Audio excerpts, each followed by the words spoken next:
Hello guys, ഇന്ന് നമ്മൾ ഉണ്ടാക്കാൻ പോകുന്നത് ബോട്ടിക്കറിയാണ്. ബോട്ടി എന്ന് വെച്ചാൽ നിങ്ങൾക്ക് മനസ്സിലായിട്ടുണ്ടാവുമല്ലോ, നമ്മൾ ബോട്ടിയും കൊള്ളി എന്നൊക്കെ പറയാറില്ലേ. അപ്പോൾ ബോട്ടിയാണ്. അപ്പോൾ ഞാൻ ഇത് കഴുകി വൃത്തിയാക്കി പീസാക്കിയിട്ട് വെച്ചിട്ടുണ്ട്.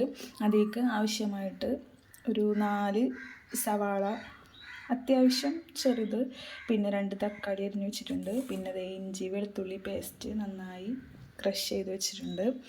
അപ്പോൾ നമുക്കിതെങ്ങനെയാണ് ഉണ്ടാക്കുന്നതെന്ന് നോക്കാം. അപ്പോൾ ഞാൻ കുക്കർ കഴുകി വൃത്തിയാക്കി വെച്ചിട്ടുണ്ട്. അതിലേക്ക് നമ്മൾ സവാള തക്കാളി ഇട്ട് കൊടുക്കാം.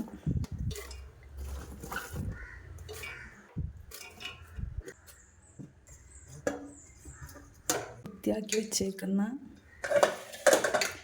നമ്മളെ ബോട്ടിയും കൂടി ഇട്ട് കൊടുക്കാം.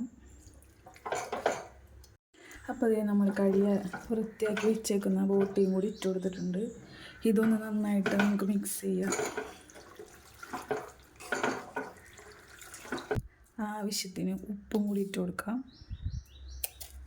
മിക്സ് ചെയ്യാം. ഇതിലേക്ക് നമുക്ക് കുറച്ച് വെള്ളം ഒഴിച്ച് കൊടുക്കാം. കുറച്ചിട്ടാൽ നമ്മൾ ചതച്ച് വെച്ചേക്കുന്ന ഇഞ്ചി വെളുത്തുള്ളി, ഇനി നമ്മളെ പൊടികളായ മല്ലിപ്പൊടി,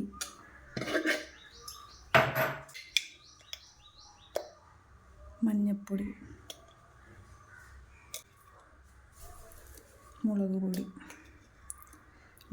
കുറച്ചിടുന്നുള്ളൂ, ആക്കിയിട്ട് ഇടാം.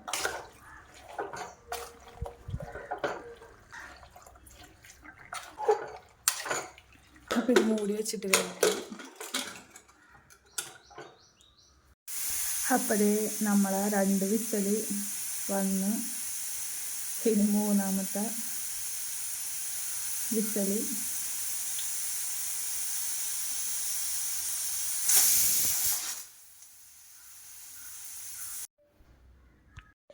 നമ്മളെ ബോട്ടിക്കറി ഞാൻ വെന്തതായ കുക്കറിൽ നിന്ന് ഞാൻ ഒരു പാത്രത്തിലോട്ട് മാറ്റിയിട്ടുണ്ട്. അടിപൊളിയായിട്ടുണ്ട്, സൂപ്പർ. കുറച്ച് കറി മസാലയും കൂടി ഇട്ടിട്ടുണ്ടായിരുന്നു. അപ്പോൾ അടിപൊളിയാണ്. എല്ലാവരും ട്രൈ ചെയ്യും. ഞാൻ വേറെ ഒന്നും അതിൽ ഇട്ടിട്ടുണ്ടായില്ല, എല്ലാം നമ്മൾ കുക്കറിൽ ഇട്ടിട്ടുണ്ടായല്ലോ. അപ്പോൾ അതൊക്കെ സെറ്റായി ലാസ്റ്റ് വേറെ പാത്രത്തേക്ക് മാറ്റിയതാണ്. ലാസ്റ്റ് കുറച്ച് കറി മസാലയും കൂടി ഇട്ട് കൊടുത്താൽ മതി. അടിപൊളിയാണ്. അപ്പോൾ എല്ലാവരും ട്രൈ ചെയ്ത് നോക്കാം. അപ്പോൾ വേറൊരു വീഡിയോയുമായി വീണ്ടും കാണാം. ബൈ.